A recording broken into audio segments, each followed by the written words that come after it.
Bienvenidos a las capacitaciones de RedMed. Mi nombre es Adriana Sánchez Pozo. Yo voy a hacer la parte de lo que es pediatría. Tenemos en imágenes todo el índice que va a componer todos estos temas, dividido en las siguientes asignaturas, en 10 unidades, y cada uno específicamente dentro de cada tema vamos a ir revisando de a poco todos los temas en general de pediatría.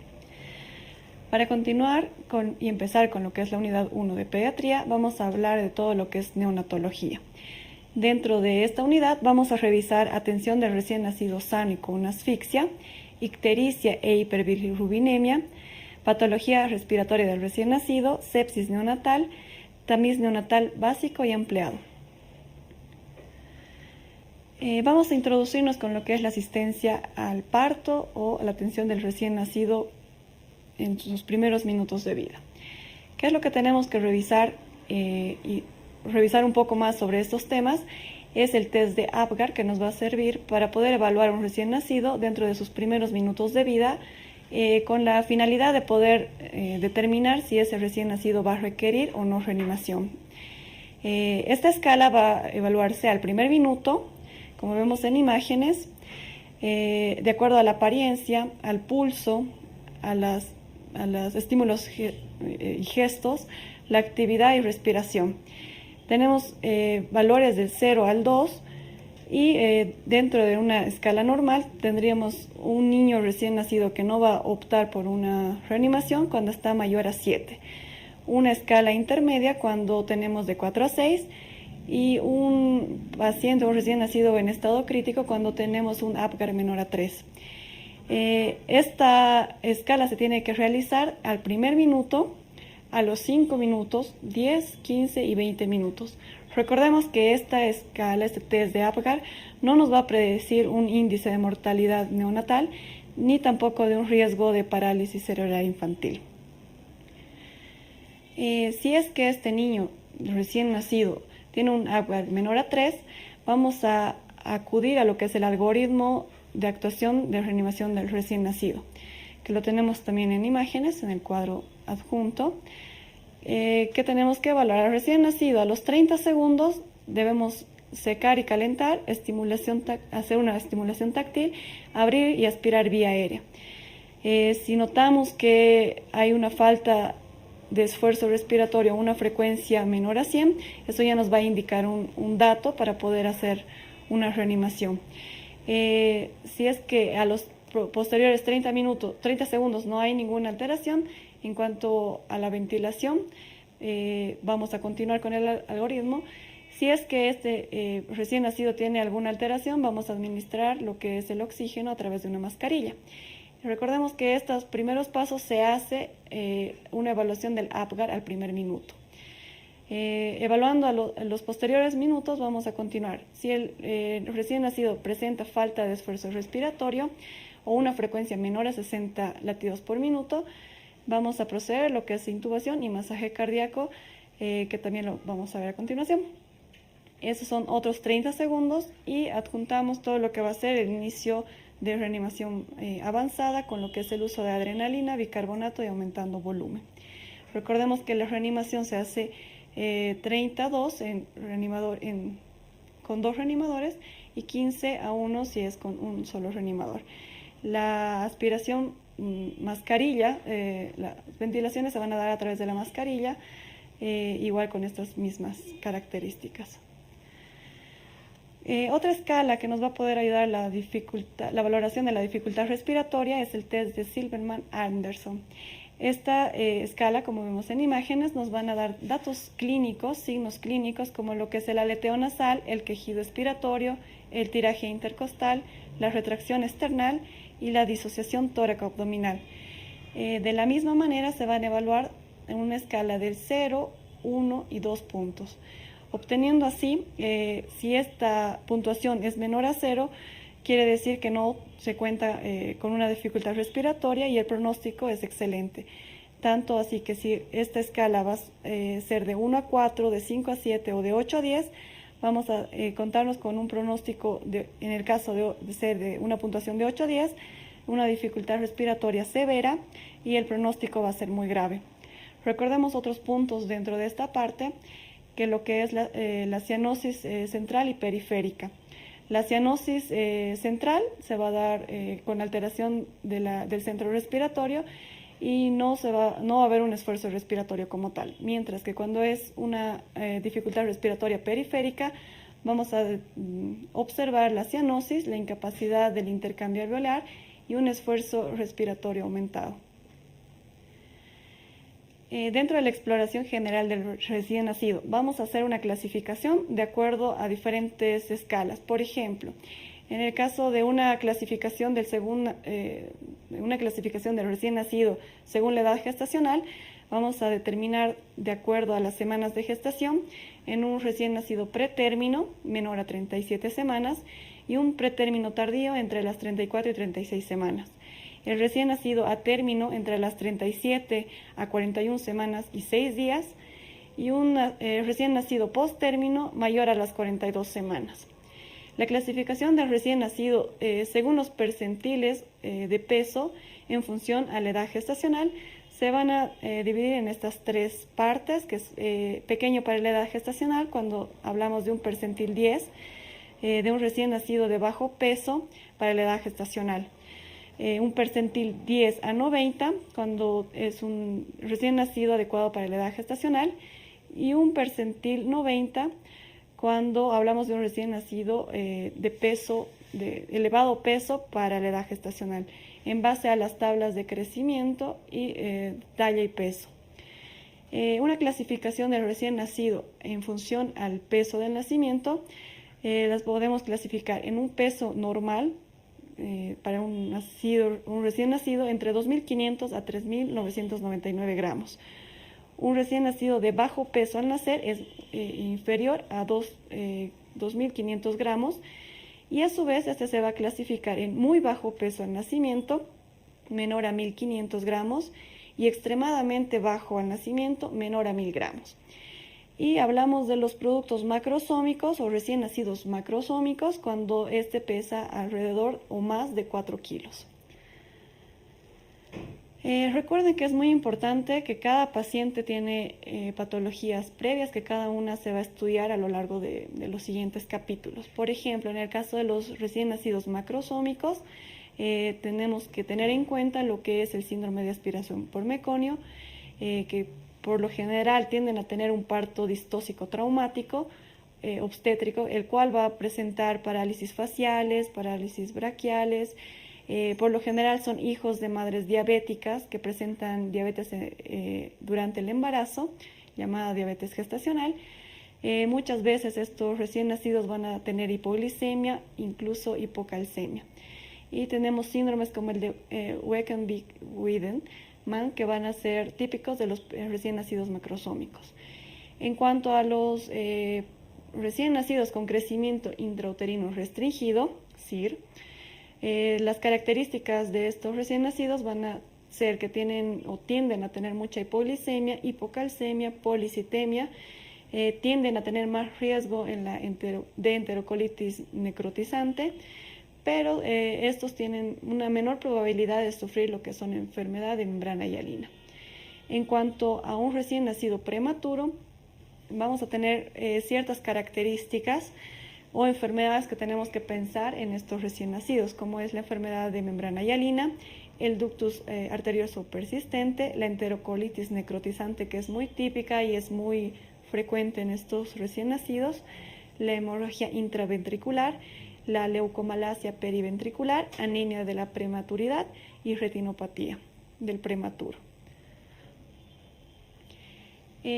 Hablando de un recién nacido a término, con los aspectos generales dentro de la exploración física, este recién nacido va a contar con un peso normal entre 2.500 a 4.500 gramos, una talla de 50 centímetros con un perímetro cefálico de 35 centímetros. La frecuencia cardíaca va a estar entre 120 y 160 latidos por minuto. En el caso de los prematuros, hablamos de 90 a 180 latidos por minuto. Una actitud general, que los vamos a ir viendo más adelante, con los reflejos que presentan en el recién nacido. La expulsión del meconio tiene que ser durante las primeras 24 a 48 horas.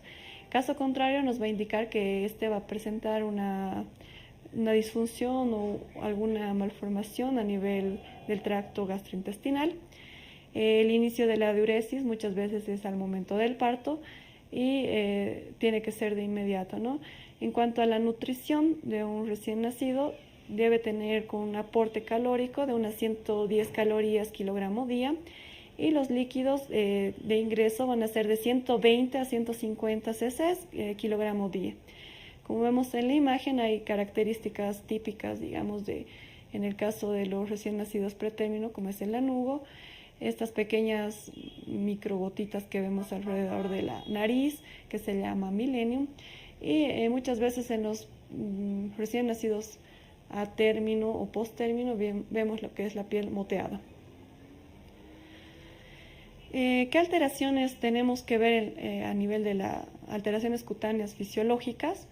Estas no deben asustarse, no deben presentarse pueden presentarse los primeros minutos de vida y ser identificados para poder hacer un análisis correcto del mismo, como lo que son las manchas mongólicas o de Valls, el eritema tóxico alérgico, la melanosis pustulosa, el milium facial, el acné neonatorium y la fosita pilonidal, que estas muchas veces se estudian por separado para poder determinar qué tipo de alteraciones cutáneas puede tener ese recién nacido. A nivel de las lesiones vasculares en la infancia, podemos hablar de lo que son los tumores y las malformaciones vasculares. Dentro de las tumoraciones o tumores vasculares tenemos el hemangioma infantil, que es más frecuente en las niñas, que se da en una etapa postnatal y que está localizado en la cabeza y cuello.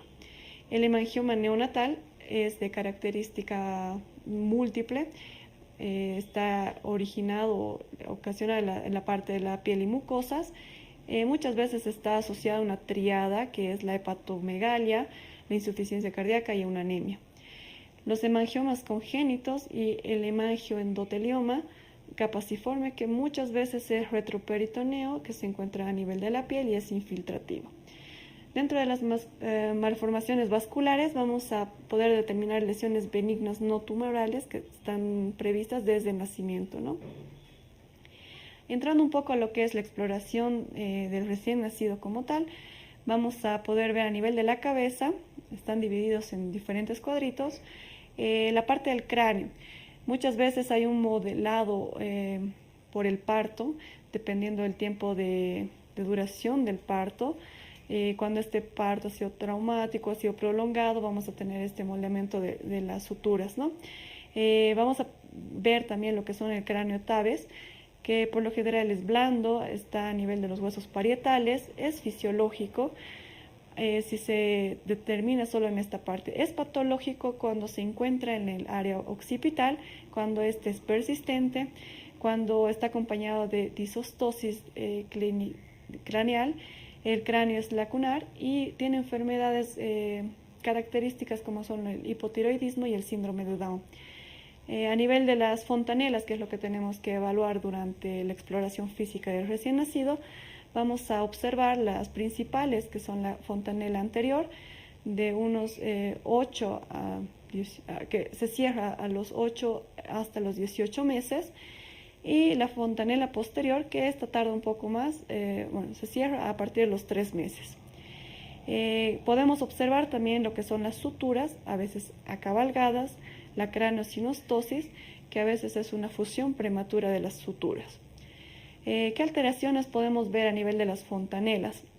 Tenemos un recuadro en la parte inferior, donde vamos a poder ver las alteraciones de la fontanela anterior, como la acondroplasia, la disostosis cleidocraneal, la hipofosfatasia o en casos de raquitismo por déficit de vitamina D, la osteogénesis imperfecta, hidrocefalia, hipotiroidismo, rubiola congénita y algunas trisomías, que son características de estas patologías cuando tienen una alteración en la fontanela anterior. Por lo general también se ven alteradas en productos o en recién nacidos con crecimiento intrauterino retardado y en recién nacidos pretérmino. Y alteraciones en la fontanela posterior o en las fontanelas pequeñas se van a dar como la craneosinostosis, huesos wormianos, la microcefalia y el hipotiroidismo congénito. Dentro de la evaluación de los ojos vamos a poder observar en algunos casos hemorragias conjuntivales, edema palpebral. Hay algunas ocasiones donde se ven la integridad, se tiene que evaluar la integridad del iris para descartar lo que son los colobomas heterocromiales, ¿no? Como en diferentes síndromes como Waardenburg y la aniridia, que es característico de un tumor de Wilms. La leucocoria, que son cataratas congénitas, retinoblastomas, corioretinitis, la retina de la prematuridad y la persistencia del vitrio primario.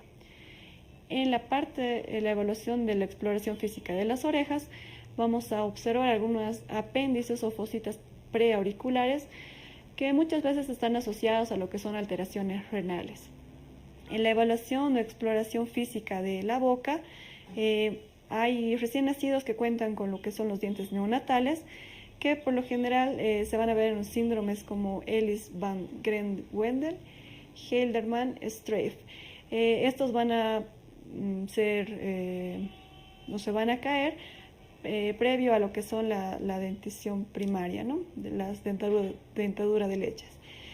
Otra evaluación que tenemos que hacer es la parte de las fisuras palatinas o muchas veces externas que se ven como el labio leporino, las perlas de Epstein, los nódulos de Bone, las hipertrofias gingivales, que está relacionada con el epulis congénito, y ya más adelante, durante el tiempo de la lactancia materna, se pueden hacer los callos de succión a nivel gingival, que eso es algo fisiológico.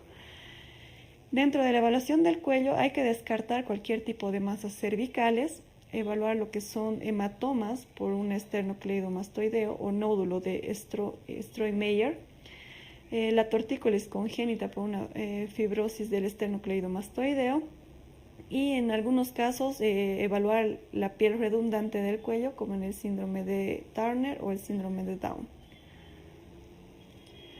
A nivel del tórax y el abdomen, tenemos que evaluar todo lo que son las hipertrofias mamarias. Puede ocasionarse o pueden presentarse uni o bilaterales, los pezones supranumerarios o muy separados, que van a ser característicos del síndrome de Turner, la respiración diafragmática casi total, en el caso de los recién nacidos pretérminos, son irregulares y periódicas. Muchas veces se presentan secreciones de las glándulas mamarias, eso es por estímulo hormonal intrauterino, ¿no? A nivel cardíaco, lo que vamos a valorar es los soplos para determinar alguna cardiopatía congénita. Se deben palpar los pulsos, miembros superiores e inferiores para descartar lo que es una coartación de aorta. La taquicardia fisiológica es más frecuente en el caso de los recién nacidos pretérminos. El ritmo embriocárdico va a presentarse de manera fisiológica, que son dos tonos de la misma intensidad y que van a estar separados por el mismo espacio de tiempo. A nivel del abdomen, vamos a evaluar y evidenciar si habría un hígado palpable, la diástasis de rectos, que es muy frecuente en el caso de los recién nacidos pretérminos, en algunos casos la hernia umbilical, que es frecuente en los recién nacidos de raza negra. A nivel del cordón umbilical tenemos que determinar o evaluar la presencia de dos arterias y una vena, que esto es lo fisiológico, lo normal, y en el caso de que se presenten como una sola arteria o arteria umbilical única, estaríamos sospechando de una trisomía 18. El cordón umbilical se va a caer entre los 7 y 15 días, pero un retraso de la caída del cordón nos va a indicar o va a estar relacionado con infecciones fulminantes y algunos defectos de quimiotaxis por neutrófilos. En la parte genital podemos observar lo que son las prominencias genitales fisiológicas secundarias a las hormonas maternas. Por ejemplo, en el caso de hidroceles, fimosis y testes aún en el ascensor del conducto inguinales, también son fisiológicos. En la parte de extremidades vamos a poder explorar todo lo que son las caderas luxables o desluxables con las maniobras de Barlon y Ortalini. En la parte neurológica vamos a poder evidenciar lo que son los reflejos, como el reflejo de Moro, que va a desaparecer entre el cuarto y sexto mes, el reflejo de prensión palmar y plantar, que va a desaparecer el palmar entre los 4 y 6 meses y el plantar entre los 9 y 10 meses. El reflejo de succión, que está presente a partir de las 28 semanas, y el de deglución, que está a partir o que se encuentra frecuentemente a partir de las 32 semanas. Ambos reflejos van a desaparecer a lo que son el cuarto mes. El reflejo de Galland o la incurvación del tronco al cuarto a sexto mes van a estar desapareciendo. Y tenemos otros reflejos neurológicos, como es el tónico del cuello, el reflejo de paracaídas y el reflejo de la marcha, que se van a dar, como vemos en las imágenes, en diferentes etapas de la parte del recién nacido. Cuando hablamos de un recién nacido pretérmino, por lo general estos recién nacidos van a tener alteraciones típicas, como es la hipotermia y la insuficiencia respiratoria. Debemos evaluar al recién nacido pretérmino con el índice de CRIP, que nos va a indicar, de acuerdo al peso de nacimiento, la edad gestacional, malformaciones congénitas, el exceso de las bases en las primeras 12 horas, el FiO2 mínimo apropiado dentro de las primeras 12 horas y el FiO2 máximo apropiado máximo hasta las primeras 12 horas. Este índice de CRIP nos va a dar o indicar una mortalidad y un riesgo de hemorragia intraventricular dentro de las primeras 12 horas en comparación a un recién nacido con muy bajo peso. ¿Cuáles son las morbimortalidades del prematuro? A nivel o trastornos cardiorrespiratorios, vamos a hablar de lo que es la enfermedad de membrana hialina, el ductus arterioso persistente, que por lo general se presenta muy frecuentemente en los recién nacidos menores de 1.500 gramos y menores a 32 semanas. Dentro de otras alteraciones está la pausa o las pausas de apnea que presenta el recién nacido pretérmino y en muchos casos la displasia broncopulmonar. En los trastornos neurológicos tenemos lo que es la hemorragia de la matriz germinal y la hemorragia intraventricular es la más frecuente, la leucomalacia periventricular, que es una necrosis de la sustancia blanca periventricular. Esta va a ser de una evolución rápida, va a formar diferentes quistes de diversos factores etiológicos. Dentro de los cambios de la vida extrauterina, vamos a hablar de lo que es la circulación fetal. La sangre oxigenada ingresa al feto a través de la placenta, a través de la vena umbilical. Al ingresar, la mitad se va dirigida a lo que es el hígado y la otra mitad va a ir a la vena cava inferior. Esta a través de la vena, del conducto venoso de Arancio, va a llegar a la aurícula izquierda y a través del foramen oval va a pasar a la aurícula izquierda. La circulación, a través de esta va a llegar a la circulación fetal.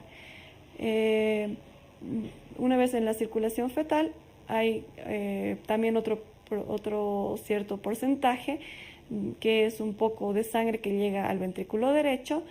Este va a ir a través de las arterias pulmonares y va a volver a la circulación general a través del ductus arterioso. ¿Cuáles son los cambios que tenemos que observar en el caso de al momento del nacimiento? El cierre del ductus se va a dar y se queda como secuela o como consecuente el ligamento arterioso. El cierre del conducto de Arancio, que una vez en la vida extrauterina se va a formar el ligamento venoso. El cierre de las arterias umbilicales, que se va a dar como el ligamento umbilical. El cierre de la vena umbilical, que se va a dar el ligamento redondo. Y el cierre del foramen oval, que tiene que ser fisiológico, el cierre antes de los 3 meses. Entrando un poco a la parte de la patología respiratoria del recién nacido. Dentro del recién nacido, lo más frecuente es lo que va a presentar la dificultad respiratoria como uno de los signos más frecuentes. Clínicamente lo vamos a determinar como es la taquipnea, el quejido, el aleteo nasal, retracciones intercostales y cianosis. Una de las enfermedades más frecuentes es la taquipnea transitoria del recién nacido. Muchas veces es localizado, es presentado con antecedentes de los recién nacidos que han nacido por cesárea. Inicia dentro de las primeras 2 horas del parto. Se va a presentar con taquipnea, con dificultad leve, respiratoria leve a moderada. Vamos a encontrar lo que es la cianosis periférica y en casos más severos esto central, el tiraje intercostal, el aumento del diámetro anteroposterior del tórax, el quejido inspiratorio, que es típico de esta enfermedad, y el aleteo nasal, que es un poco frecuente.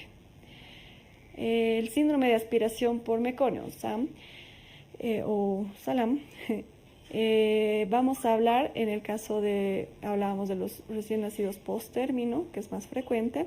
Se va a presentar con lo que es hipoxemia, hipertensión pulmonar, taquipnea, aleteo nasal, y en la auscultación vamos a escuchar estertores.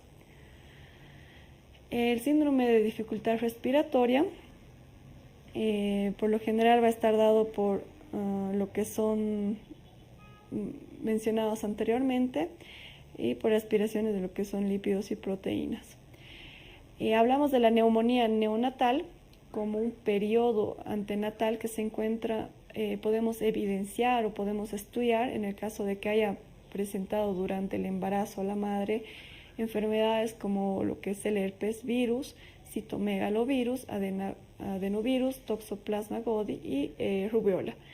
En un periodo perinatal puede presentarse con el Streptococcus de grupo beta hemolítico, la E. coli, Klebsiella, clamidia y Trachomatis.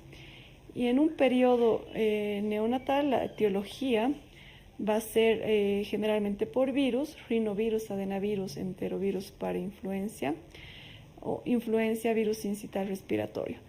De los gram positivos que pueden ser ocasionados como etiología de la neumonía neonatal, encabeza principalmente el Streptococcus beta hemolítico y el Staphylococcus aureus. Y como parte de etiología de los gram negativos, la Klebsiella, Proteus, Pseudomonas aeruginosa, Serratia marens y entre otros la E. coli. ¿Cómo hacemos un diagnóstico de una neumonía neonatal? Debemos solicitar una placa de rayos X de tórax, debemos hacer la medición de una glucosa sérica, una gasometría y una biometría hemática diferencial y también hacer un hemocultivo. El tratamiento como tal tenemos dentro de las guías de reanimación y las vamos a ver más adelante en el tema de enfermedades del aparato respiratorio como tal. Problemas asociados a los partos traumáticos. Vamos a evidenciar, dependiendo del tiempo de prolongación del periodo de parto y de la expulsión, muchas veces hay lo que son las hemorragias intracraneales, subdurales, intraparenquimatosas o subaracnoideas. Dentro de los traumas asociados a la parte de la columna vertebral y de médula espinal, se evidencian lo que son las lesiones de los nervios periféricos, como la parálisis braquial de Ebert-Duchenne, la de Degerumbe-Klumpke y la parálisis frénica o facial. También se puede evidenciar lo que son las lesiones viscerales a nivel hepático, esplénico y hemorragias suprarrenales. Muy frecuentemente en los casos de partos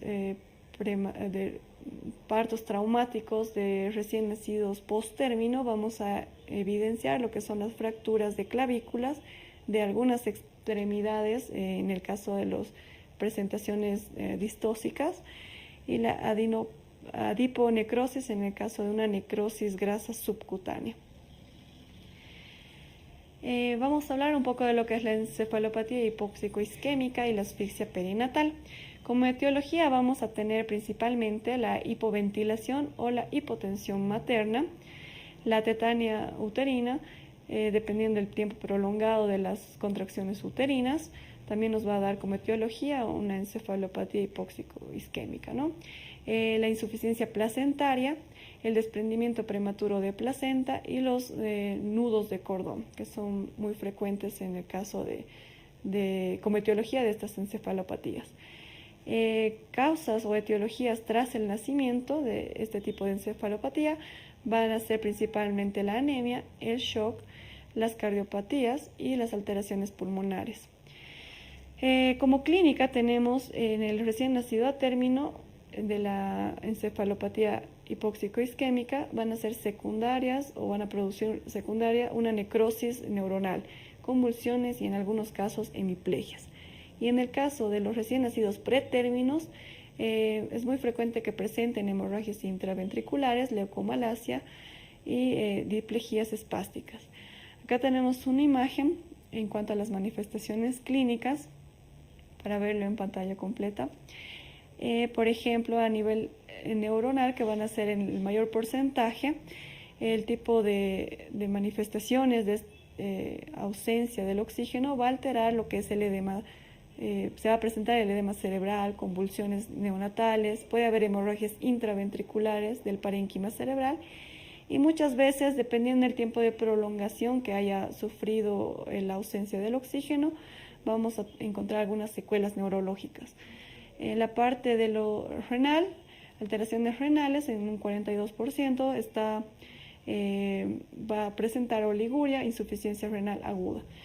A nivel cardíaco vamos a poder observar algunas miocardiopatías hipóxico-isquémicas, en algunos casos insuficiencia tricuspidia, necrosis miocárdica, shock cardiogénico y otras un poco más frecuentes como es la hipotensión, bloqueos auriculoventriculares, la bradicardia y la hipertensión. A nivel gastrointestinal vamos a poder ver como manifestaciones clínicas enterocolitis necrotizante, disfunciones hepáticas y hemorragias gástricas. A nivel pulmonar, la falta de la respiración espontánea y efectiva en nacimiento y trastornos o síndromes de distrés respiratorio. Y a nivel metabólico vamos a poder observar lo que son acidosis metabólicas, hipoglucemia, hipocalcemia, hiponatremia, hipercalemia e hipermagnesemia. El tratamiento para la encefalopatía hipóxico-isquémica y asfixia perinatal va a ser la oxigenoterapia, anticonvulsivantes, dependiendo si ha presentado o no alteraciones neurológicas o convulsiones, glucosa y calcio, y en caso de que te presenten algunas manifestaciones metabólicas, hacer las correcciones como tal. En el caso de que presenten hipotermias o que se presenta como un tratamiento, la hipotermia activa. Esto nos ayuda muchas veces a disminuir lo que es la cascada metabólica secundaria, que aumenta el daño y la lesión neuronal, pero debemos cumplir algunos criterios para poder hacer lo que es la hipertermia activa. Dentro de las patologías del cordón umbilical, las más frecuentes van a ser una onfalitis, persistencia del uraco, como vemos en la imagen, que se encuentra a este nivel, que es un orificio del uraco que llega hasta la vejiga y que se llama uraco persistente. La persistencia del conducto onfalomesentérico, y en algunos casos se va a poder observar lo que son los granulomas umbilicales.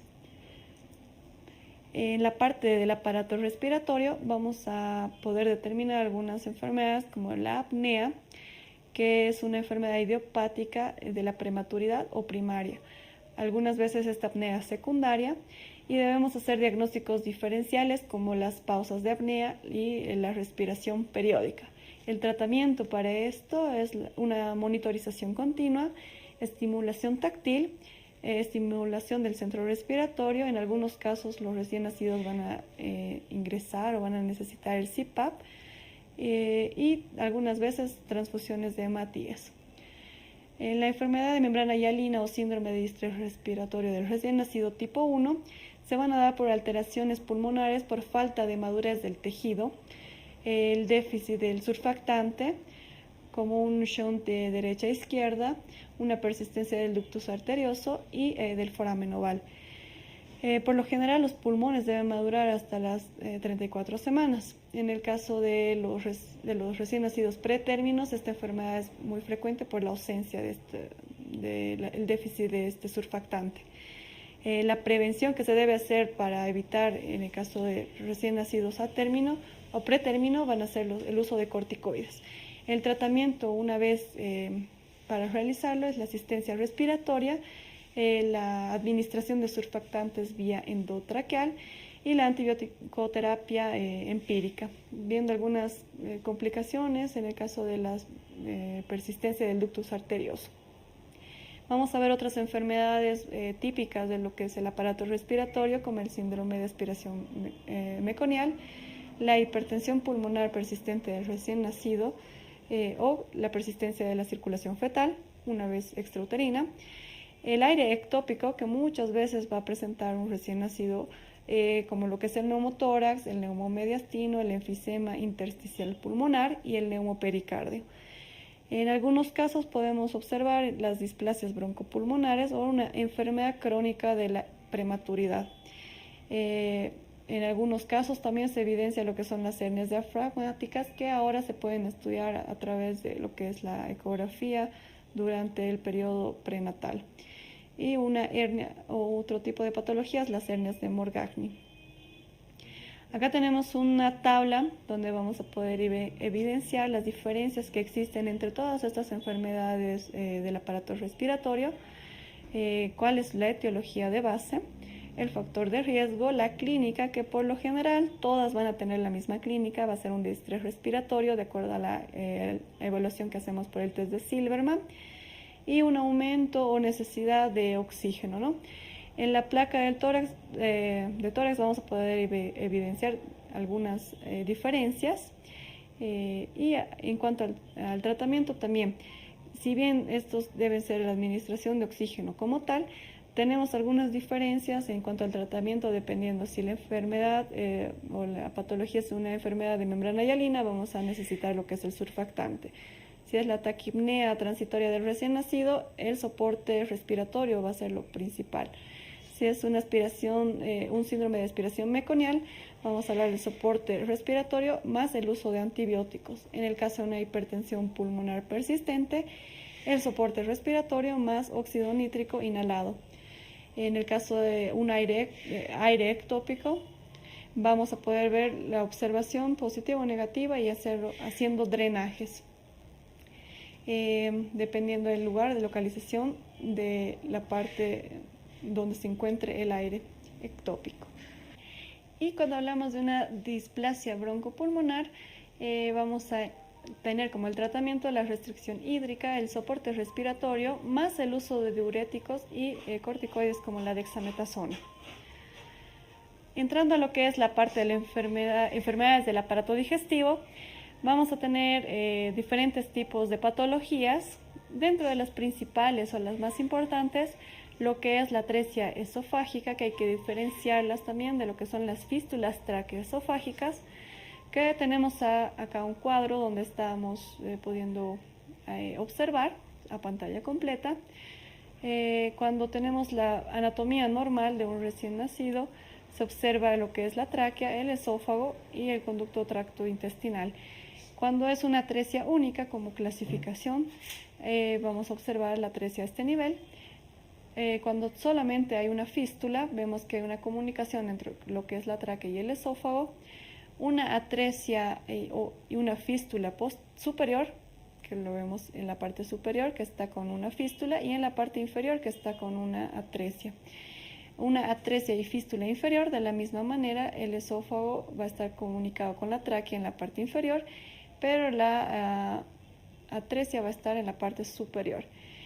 Y en muchos casos también se puede presentar lo que es la atresia y fístula doble, donde tenemos comunicación tanto superior como inferior del esófago y la tráquea, pero también tenemos una atresia a nivel esofágico. Otras enfermedades en las que, o signos y síntomas que tenemos que evaluar en el recién nacido: la expulsión de vómitos, el estreñimiento, el tapón meconial, el ilio meconial, la enterocolitis necrotizante, la colestasis, masas abdominales y defectos de pared, como son las hernias umbilicales, el ónfalocele y la gastrosquisis. Pautas o ideas básicas para poderles dar, para poder diferenciar lo que son las hernias diafragmáticas, como clínicamente vamos a poder ver un abdomen excavado, y cuando hay un neumotórax, este abdomen va a estar abombado porque el aire va a ser empujado hacia el diafragma en la parte inferior, hacia abajo. Entonces eso se puede hacer una diferenciación entre este tipo de hernias. Cuando hablamos de una atresia, generalmente los vómitos se presentan desde la lactancia, pero cuando hablamos de una estenosis del esófago, este va a considerarse o se va a tener en cuenta porque comienza a partir de los 15 días del recién nacido y los vómitos no van a ser biliosos. Eso es como pautas generales dentro de las enfermedades del aparato digestivo. Entrando un poco a lo que es el tema de ictericia e hiperbilirrubinemia, vamos a hablar de ictericia en el caso del aumento de las bilirrubinas, pero recordemos que en los primeros días esta ictericia es fisiológica. Vamos a recordar con una imagen que la tenemos también acá en pantallas, en este cuadro superior. Cuando hablamos de una ictericia fisiológica, primero debe cumplir el primer día de las características, ¿no? Tenemos una mnemotecnia acá que es para recordar, por ejemplo, el 1, primer día, y cumplir las características. 2, quiere decir el nivel de bilirrubina directa es inferior a 2 miligramos de decilitro. 3, bilirrubina indirecta en sangre del cordón tiene que ser inferior a 3 miligramos de decilitro. El 5, esto nos va a indicar es un aumento de las bilirrubinas totales a nivel o inferior a 5 miligramos de decilitro por día. Número 7, por la duración, una ictericia fisiológica tiene que ser inferior a 7 días. 12 quiere decir que las bilirrubinas totales deben encontrarse inferior a 12 miligramos de decilitro en el recién nacido a término, mientras que en el recién nacido pretérmino hablamos de una ictericia de una bilirrubina total inferior a 14 miligramos de decilitro en el recién nacido pretérmino. Y 24 que nos indica que es el inicio después de las 24 horas de vida. Si es que está en ausencia de patologías de base, hablamos de una ictericia fisiológica. Ahora, hablamos de una ictericia secundaria a la lactancia materna cuando recién nacido no tiene el suficiente aporte de la lactancia materna o la técnica de lactancia materna es inadecuada. También se puede presentar lo que es la ictericia patológica y la mayor complicación o el dato más importante dentro de la ictericia que siempre se tiene que determinar y evitar es el kernicterus o ictericia nuclear, que es la que vemos aquí en imágenes. Vamos a hablar de todo lo que son los mayores riesgos de toxicidad. ¿Cuáles son los datos que nos indican o nos hacen pensar en mayor riesgo? Los recién nacidos prematuros, los que tienen hipoproteinemia, los recién nacidos con deshidratación o que se encuentran en ayunos prolongados, aquellos que tienen acidosis o hipoglucemia, hipotermia, hipoxia, algunos que tienen infecciones, el aumento de los ácidos grasos libres, la hiperosmolaridad y algunos que han sido expuestos a fármacos como la ASA, oxitocina o sulfasoxazol. Estos se van a evaluar todo lo que es por la bilirrubina indirecta. Vemos en imágenes una imagen característica o típica de un recién nacido ictérico y el kernicterus, que es la patología que debemos evitar. Acá tenemos un normograma que se llama el normograma de Butani. Este nos va a dar una pauta indicada para saber o determinar dentro de las primeras horas, de acuerdo a la edad gestacional, a la edad del recién nacido, desde las 0 horas de edad hasta las 96 horas. Viendo acá un nivel de una bilirrubina sérica en la parte superior, del nivel de concentración de la bilirrubina sérica. Hablamos de la ictericia en zona alta cuando tenemos una tasa o incremento mayor a estos valores dentro de las primeras horas, o cuando es superior de las 12 hasta las 96 horas en estos valores, como vemos en imágenes. El rango intermedio lo vamos a normalizar o marcar como un rango intermedio alto o bajo, dependiendo de los percentiles, 95 y 40. Y un rango de zona bajo o bajo riesgo si es que se encuentran por debajo o inferior a este. ¿Cuál es el cuadro típico de la hiperbilirrubinemia? La ictericia que nos va a presentar, que inicia en las primeras 24 horas.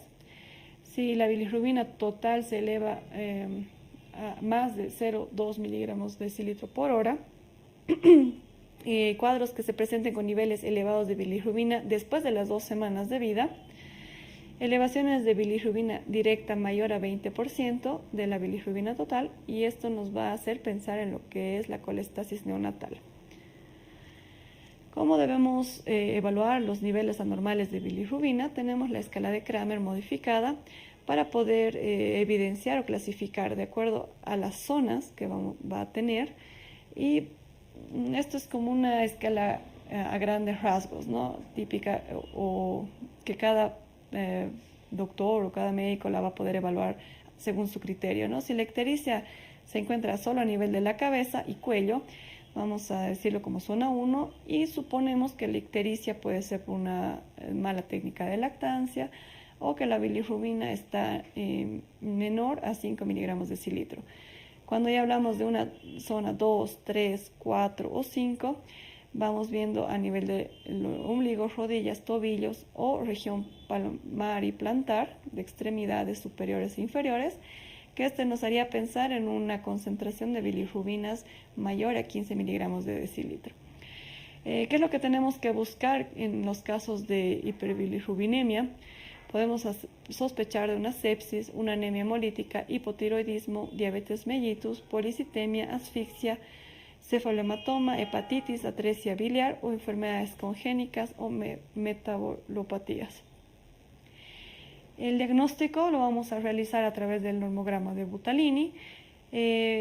Muchas veces se puede presentar en el caso de anemias hemolíticas el déficit de la deshidrogenasa 6-fosfatazo de glucosa, la asfixia, letargia, hipotermia o hipertermia, sepsis, acidosis y albúmina en concentraciones menores a 3 gramos de decilitro. ¿Cuál es el diagnóstico diferencial de la ictericia o hiperbilirrubinemia? La hiperbilirrubinemia no conjugada, que muchas veces se da en trastornos hemolíticos como anemias de células falciformes o talasemias.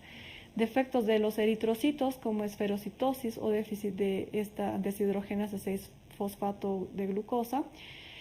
Trastornos hepáticos como el síndrome de Gilbert-Kriegel-Najar, entre otros. Y hablamos de una ictericia o una hiperbilirrubinemia conjugada en el caso de infecciones como hepatitis, citomegalovirus, virus humano VIH o algunas septicemias. Algunas metabolopatías como el déficit de alfa-1 antitripsina y las enfermedades autoinmunitarias y algunas obstructivas como la atresia biliar. El tratamiento, dependiendo del grado también de la concentración de bilirrubinas, va a ser la fototerapia, y en casos más severos, cuando ya el valor ha superado lo normal, se realizan lo que son los exsanguinotransfusiones. Esto por lo general se realiza en un tercer nivel. Muchas veces tienen que estar administradas bajo la administración de fenobarbitales para una exsanguinotransfusión. Dentro de los trastornos hematológicos más importantes vamos a hablar de una anemia del recién nacido, que muchas veces se puede presentar fisiológica en las primeras horas. La enfermedad hemolítica del recién nacido o una eritrocitosis, eritroblastosis fetal por incompatibilidad sanguíneo materna fetal la policitemia, enfermedades hemorrágicas del recién nacido y la trombocitopenia neonatal. En esta imagen que vemos en recuadros tenemos un caso de enfermedad hemolítica del recién nacido severa, una eritroblastosis fetal. Como infecciones neonatales, vamos a hablar de lo que son las infecciones perinatales, que se van a dar durante el embarazo, la gestación, en los últimos trimestres, y en las infecciones connatales, congénitas y prenatales, como en el caso del citomegalovirus, rubiola, parvovirus B19, sífilis congénita, virus herpes simple, varicela zoster, virus herpes y enterovirus.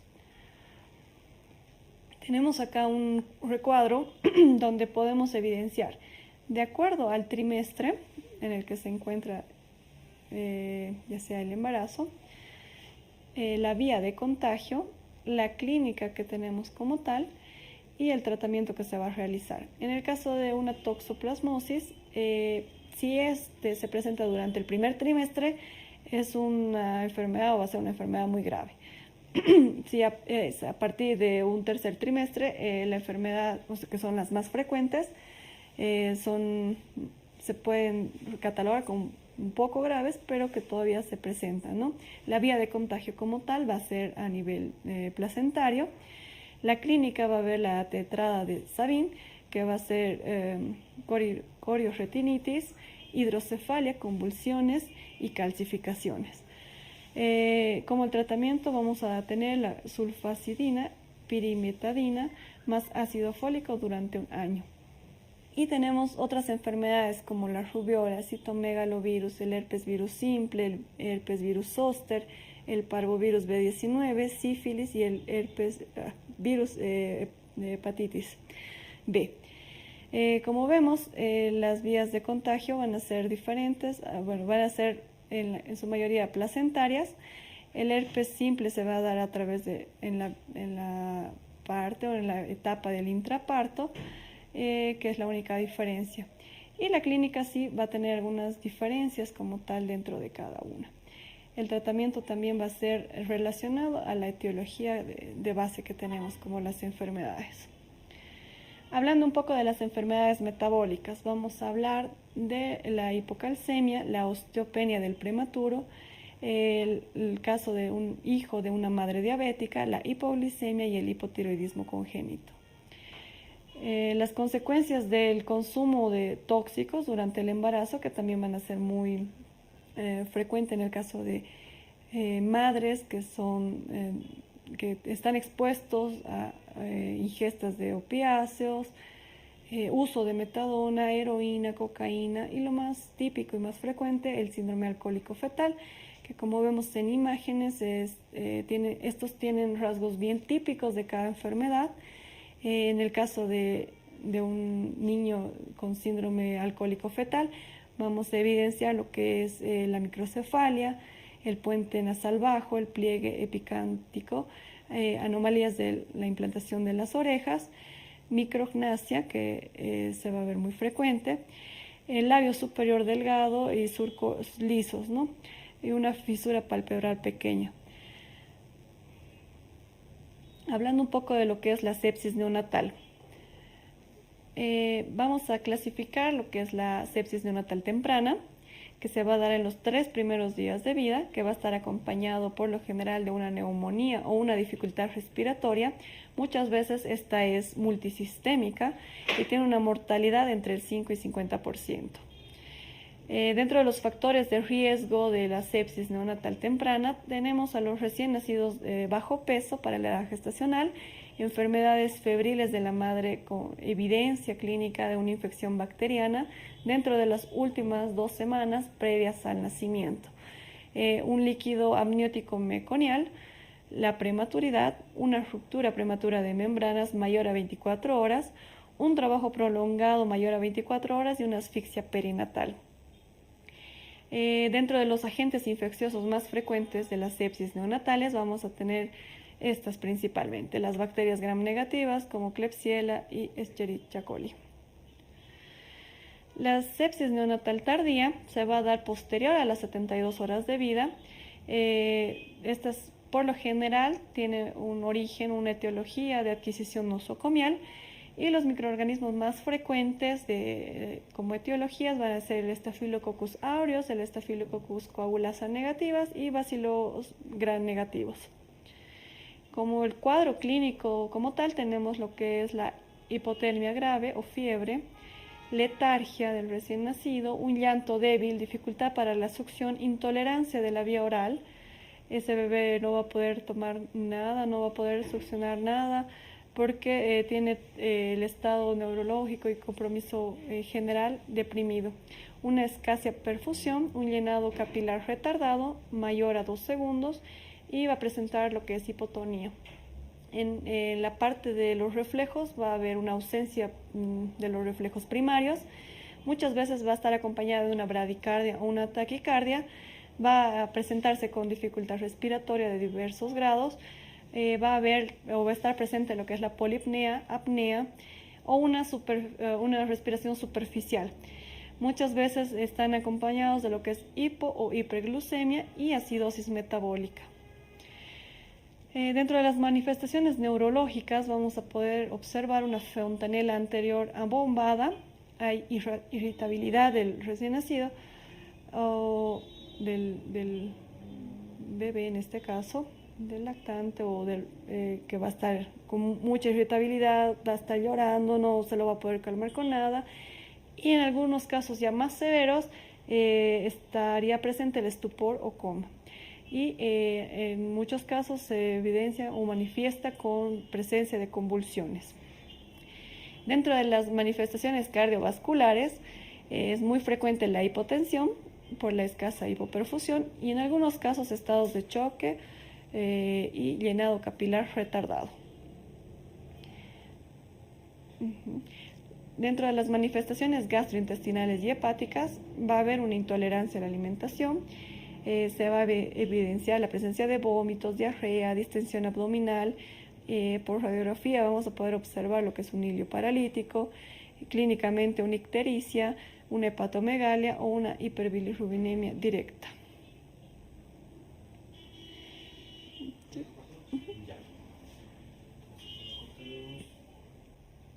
Dentro de las manifestaciones renales se va a presentar como oliguria, anuria y muchos casos acompañados de datos de insuficiencia renal aguda.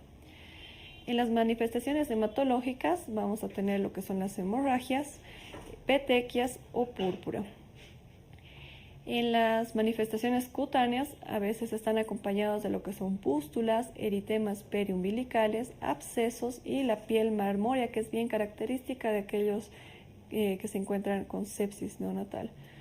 Para hacer el diagnóstico, se establece mediante el cuadro clínico. La clínica va a ser la principal fuente de diagnóstico como tal, y tenemos que indagar lo que son los antecedentes de los factores de riesgo, ¿no? Para complementar esta parte del cuadro clínico, podemos llegar a un diagnóstico comprobando con los exámenes de laboratorio y gabinetes que son solicitados. Por ejemplo, un hemocultivo, que se tiene que tomar a la par de un hemograma completo y poder hacer una diferenciación de estos, ¿no? Se debe colectar 1 mililitro de sangre como mínimo y hacer el cultivo para poder determinar la causa o el origen etiopatológico. Dentro de los protocolos de sepsis tenemos valores que se pueden evidenciar, digamos, como los leucocitos expresados en esta tabla, que tenemos como una fuente, que se hace una relación de una banda neutrófilo en sepsis neonatal. Esta va a ser mayor a 0,2 y el volumen de sedimentación va a ser mayor a 15, y un PCR por lo general mayor a 1 miligramo decilitro. En algunos casos, cuando sospechamos de alguna etiología o una meningitis o algo más severo, se hace lo que es la punción lumbar para poder determinar el agente patológico. Otro estudio que nos va a dar el diagnóstico va a ser una placa radiológica para poder determinar qué otras patologías puedan estar asociadas. Un urocultivo y con todos estos exámenes complementarios una vez tomados se puede iniciar lo que es el tratamiento. Para hacer principalmente de soporte, asegurando principalmente en este caso un adecuado control térmico, ya que en estos pacientes siempre van a tender a hacer hipotermia o hipertermia, ¿no? Y garantizar o asegurarnos que la saturación de oxígeno vaya a ser mayor al 92%. ¿Cómo iniciamos los antibióticos? Se tiene que hacer en caso de la presencia de 3 factores de riesgos para una sepsis neonatal temprana, como ser un caso de un parto donde se haya presentado el líquido amniótico fétido, o que tengan algunos factores de riesgos prenatales o antenatales, evaluando un protocolo de sepsis positivo y una fuerte sospecha de clínica de sepsis, ¿no? Otras indicaciones que nos van a hacer al inicio de manejo de antimicrobiano va a ser, en el caso de la sepsis neonatal, más que todo un protocolo de sepsis positivo y la fuerte sospecha de una clínica de sepsis. En el caso de la sepsis neonatal temprana, vamos a utilizar aminoglucósidos como la micacina o gentamicina para la cobertura de bacterias gram negativas.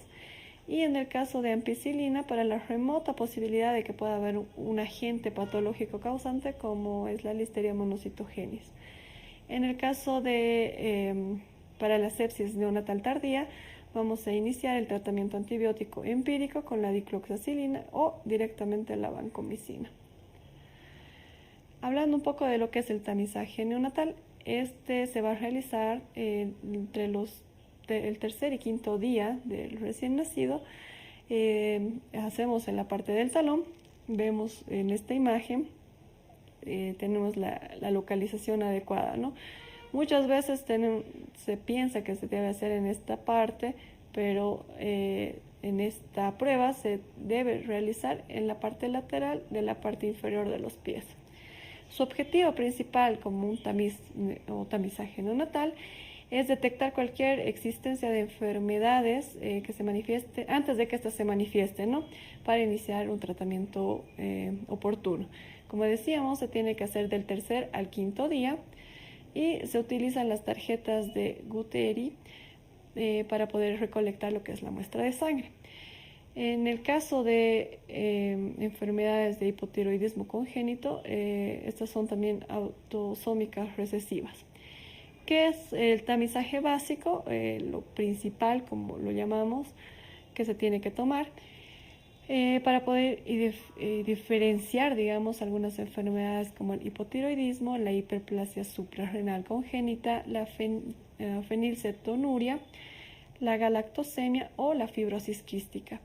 De etiología vamos a poder evidenciar, puede ser una disgenesia tiroidea, puede haber un déficit de 21 de hidroxilasa, una deficiencia de fenilalanina de hidroxilasa o una deficiencia de la galactosa 1-fosfataso uridil transferasa o disfunción de la proteína reguladora de la conductasa de la transmembranal. Hablamos de un tamizaje ampliado. Bueno, principalmente en el tamiz neonatal básico vamos a poder evidenciar que estos simplemente nos van a dar el diagnóstico precoz de algunas enfermedades, como ya las había mencionado anteriormente, y que son de diagnóstico precoz y que solo tienen 4 errores innatos, digamos, en el caso de las fenilcetonurias, el hipotiroidismo congénito, la galactosemia y la hiperplasia suprarrenal congénita. Mientras que un tamizaje ampliado, esta nos va a dar una evaluación de alrededor de 67 enfermedades y por eso se determina el nombre de tamiz neonatal ampliado. Este va a ser un estudio de laboratorio, el cual se puede detectar más de estas 60 enfermedades con estas pocas muestras de gotas de sangre. Y entre las principales, digamos, que nos va a poder determinar son estas enfermedades como fibrosis quística, galactosemia, aminoacidopatías, acidemias orgánicas y hemoglobinopatías. Bueno, con eso terminamos lo que es la primera parte como introducción a este tema de neonatología y esperamos verlos en el siguiente video. Muchas gracias.